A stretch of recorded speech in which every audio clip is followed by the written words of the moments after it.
Assalamualaikum warahmatullahi wabarakatuh. Sebelumnya saya ucapkan kepada Bapak dosen penguji UGIN, perkenalkan saya Khalid Nasrullah Rifai dari MTS Al-Fatah Temboro, Magetan.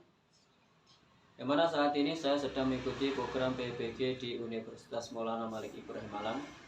Sebelum memasuki pelaksanaan UB, maka tugas yang harus saya selesaikan adalah pembuatan video praktek pembelajaran. Untuk video yang kami buat bertemakan sujud tilawah. Mudah-mudahan video yang kami sajikan kepada penguji UGIN sesuai dengan apa yang diharapkan, dan kami mohon saran dan kritiknya agar proses pembelajaran kami lebih baik dari yang sebelumnya. Demikian, wassalamualaikum warahmatullahi wabarakatuh.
Assalamualaikum warahmatullahi wabarakatuh. Waalaikumsalam warahmatullahi wabarakatuh. Selamat pagi semuanya. Alhamdulillah.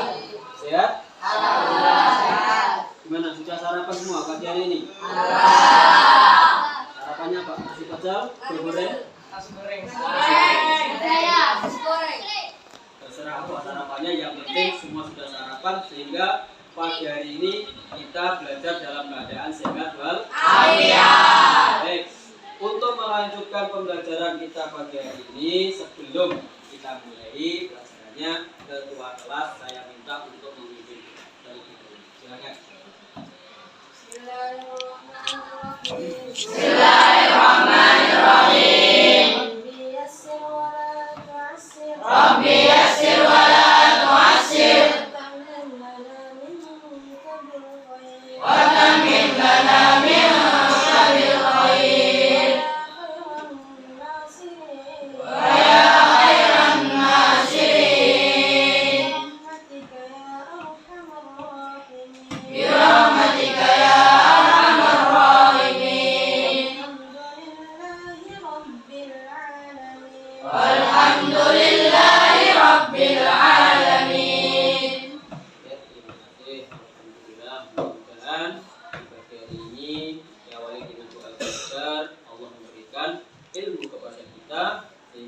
tersebut menjadi ilmu yang bermanfaat. Amin. Oke, untuk selanjutnya sebelum melanjut pembelajaran, saya terlebih dahulu ingin tahu siapa yang tidak hadir di kelas ini. Saya absen. Ahmad Bilal Sidik, Ahmad Fadil, Ahmad Hasan, Ahmad Us'ad, Ahmad Syauqi, Barani, Farhan, Fatihul Ihsan, Ilham Hanaru, Gaharu, Muhammad Abdan, Muhammad Asnuri Yadi, Muhammad Farid, Muhammad Qasim, Muhammad Royhan, Muhammad Sa'ad, Muhammad Yahya, Muhammad Yusuf, Rajendra, Syakiron, Syauqi Amin, Muhammad Rafiq, Muhammad Syafiq Ramadan. Nah, hadir semua ya. Ya, mudah-mudahan kamu terus hadir, tidak ada halangan satupun yang ada di sini. Sehingga tetap terus belajar, tetap semangat, tetap ikut belajar terus sehingga kamu bisa menyerap semua ilmu pembelajaran. Oke, kita lanjutkan. Sebelum menginjak bab hari ini yaitu bab sujud tilawah, saya mau bertanya sama kalian. Bab kemarin tentang sujud syukur. Siapa yang masih ingat apa itu sujud syukur? Coba angkat tangan. Angkat tangan. Siapa yang masih ingat apa itu sujud syukur? Siapa yang masih ingat? Coba satu di antara kalian. Bebas. Ya apa? Sujud syukur itu adalah sujud yang dilakukan sebagai tanda terima kasih seorang hamba kepada Yang Pencipta yang terus Betul sekali. Jadi wujud rasa syukur kita kepada Allah. Karena kita tidak lepas terus dan terus melalui nikmat Allah. Terus bacaan sujud syukur. Siapa yang hafal? Siapa yang tahu? Siapa? Ya, apa? Baca.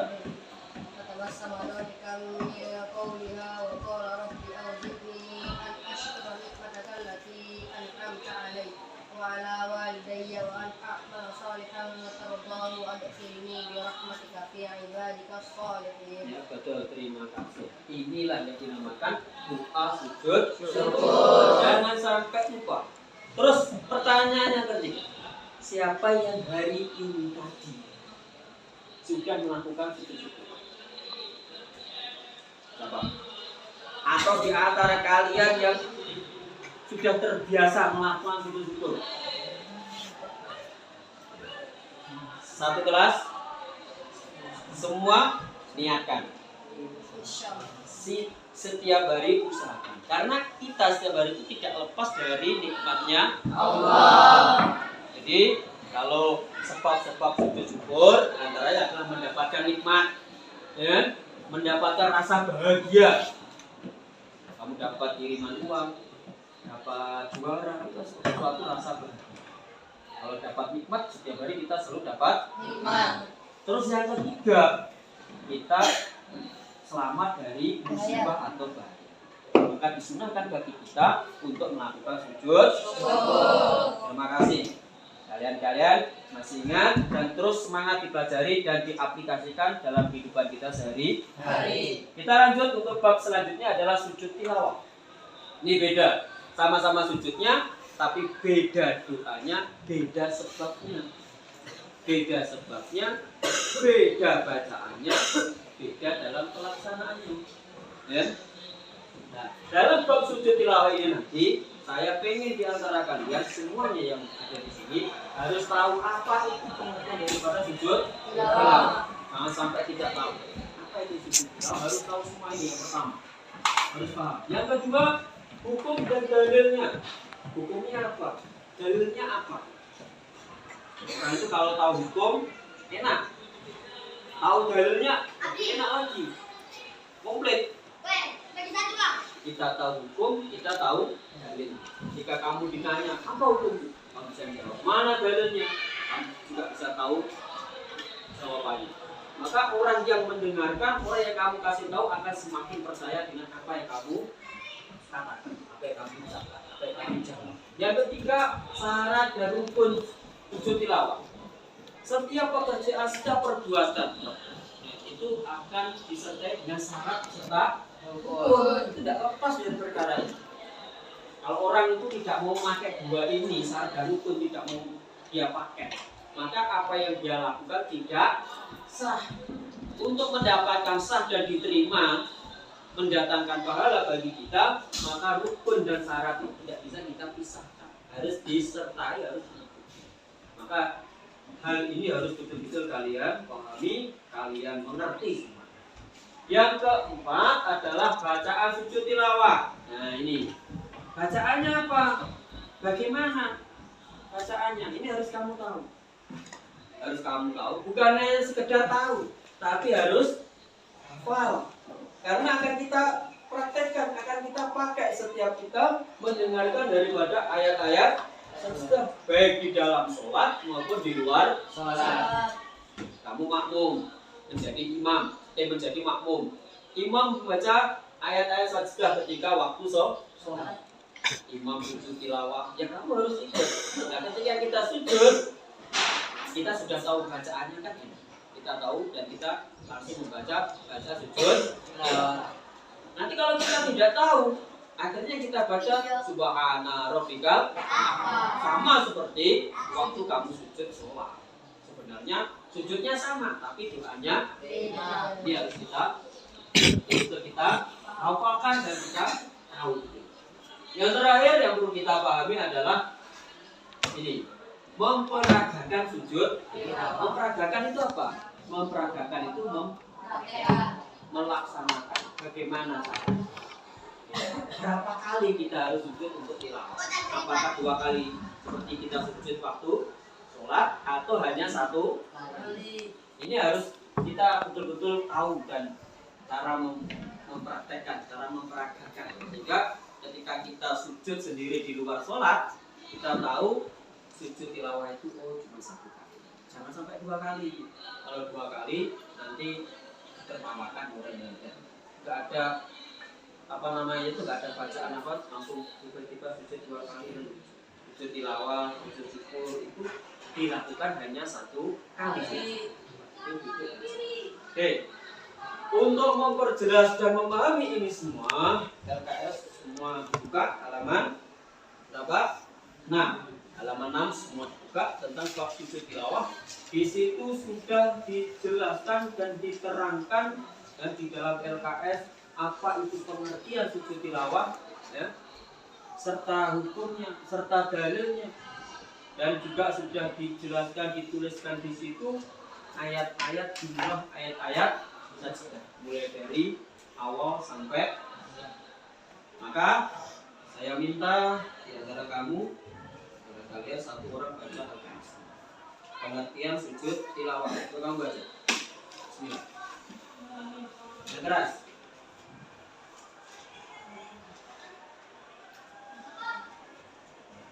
Pengertian dari sujud tilawah. Menurut bahasa tilawah berarti bacaan. Sedangkan menurut istilah sujud tilawah ialah sujud yang dikerjakan pada saat membaca atau menunaikan ibadah.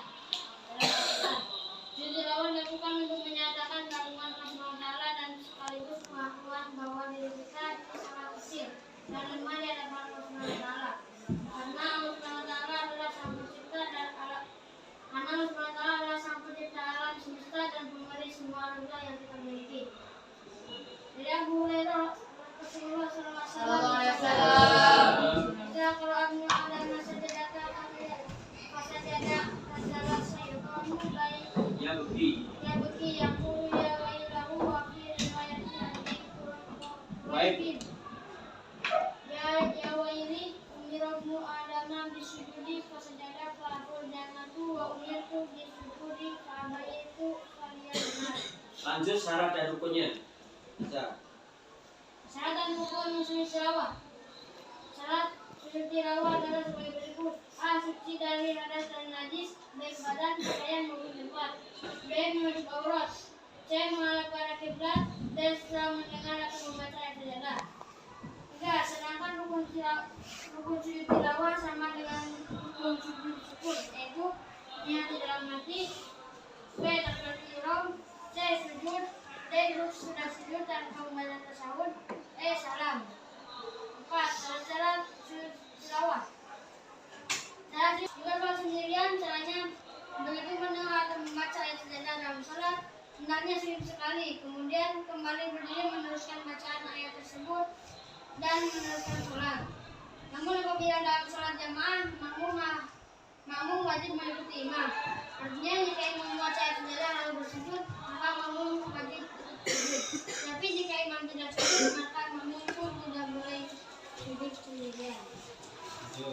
Kedua, ketika di luar sholat, begitu selesai membaca atau mendengar ayat sajadah, maka langsung menghadap kiblat dan niat melakukan tilawah. Takbir seperti takbiratul, kemudian langsung sujud dan membaca dalam sujud.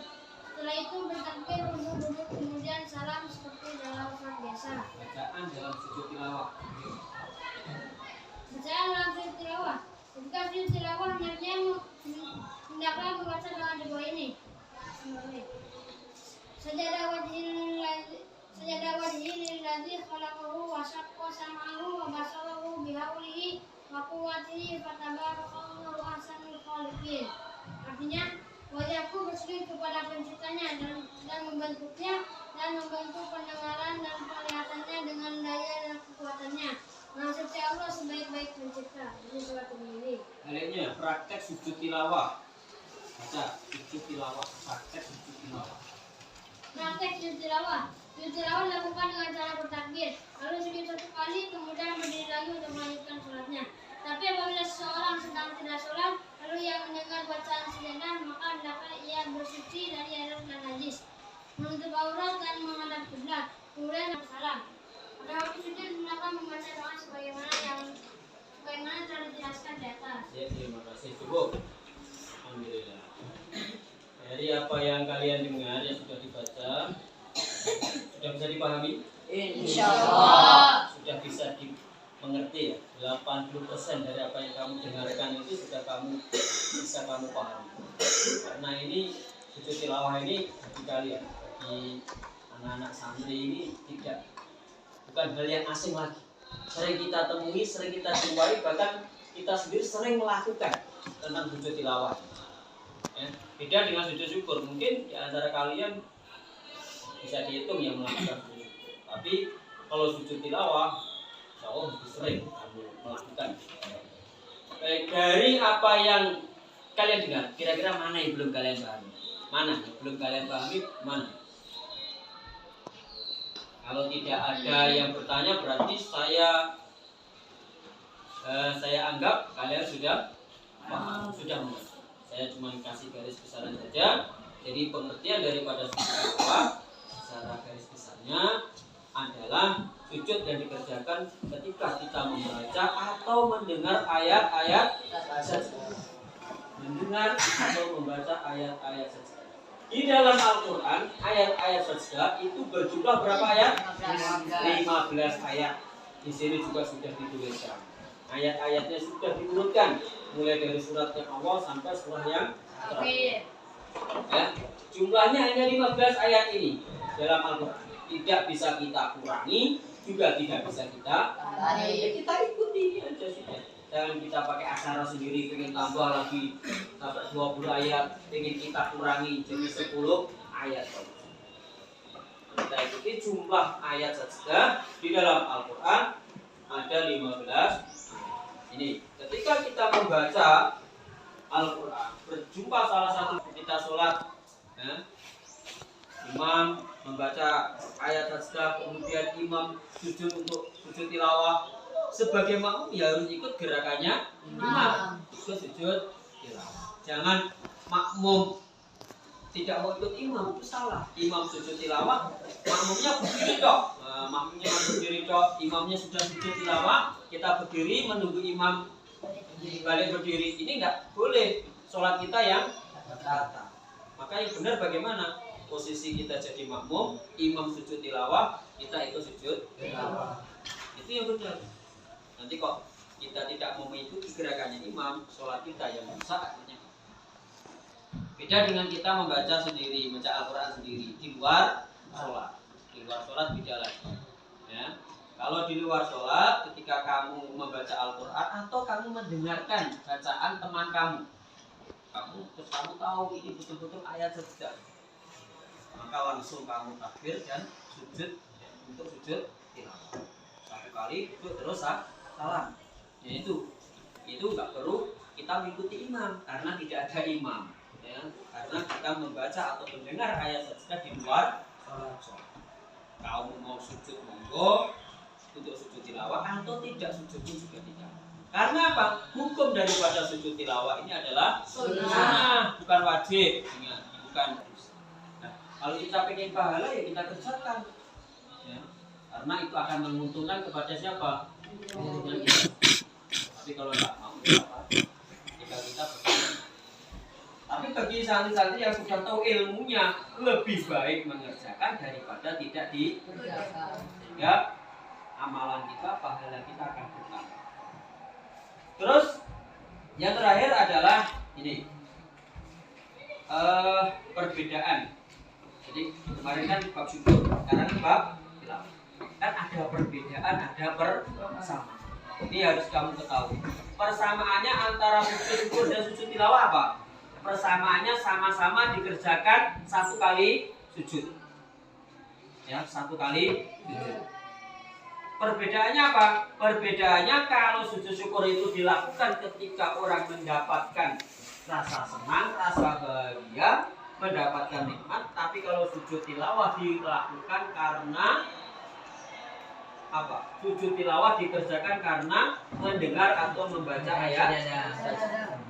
Itu bedanya. Bedanya itu tadi. Kalau sujud syukur dikerjakan karena mendapat nikmat, kalau sujud tilawah dikerjakan karena mendengar atau membaca ayat. Bisa dipahami? Baik. Kalau begitu dari materi yang saya sampaikan kira-kira ada hal yang janggal atau belum dipahami, silakan ditanyakan sebelum materi hari ini kita tutup. Sebelum saya akhiri, silakan. Ada yang mau bertanya, monggo. Kalau tidak ada, terima kasih. Nanti kamu saya anggap sudah paham dan sudah. Tapi sebelum saya tutup pelajaran pagi hari ini, untuk meyakinkan bahwa kamu sudah tahu dan sudah paham, coba saya tanya satu orang. Bacaan sujud tilawah. Kamu. Bacaan sujud tilawah.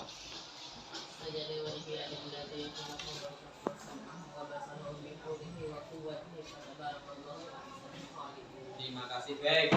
Sekarang sama-sama kita baca bareng-bareng sujud tilawah. Kita sujud tilawah untuk menyemangati hari ini.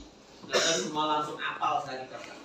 Ayo, Bismillahirrahmanirrahim. Bismillahirrahmanirrahim. Sajada wajhiyah. Sajada wajhiyah. Billadhi. Khalaqahu. Syaqqa sam'ahu. Wa basarahu.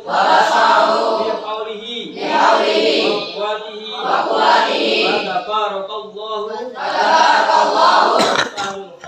Ahsanul khaliqin. Satu orang yang hafal siapa? Yang sudah hafal. Nah, silakan. Sajada wajhiya lilladzi khalaqahu wa saqqa sam'ahu wa Basarahu. bi qawlihi wa quwwatihi fatabarakallahu ahsanul khaliqin. Terima kasih. Bagus. Dihafalkan. Semuanya wajib hafal. Harus hafal, ya. Yang belum hafal bisa dihafalkan nanti di rumah.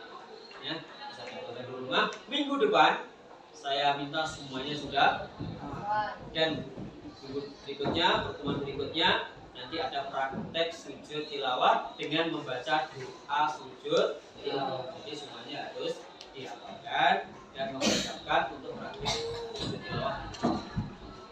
Baik, sekarang kita akhiri pelajaran kita pagi hari ini. Mudah-mudahan apa yang kita pelajari pagi hari ini Allah memberikan paham kepada kita, ilmu yang bermanfaat. Alam.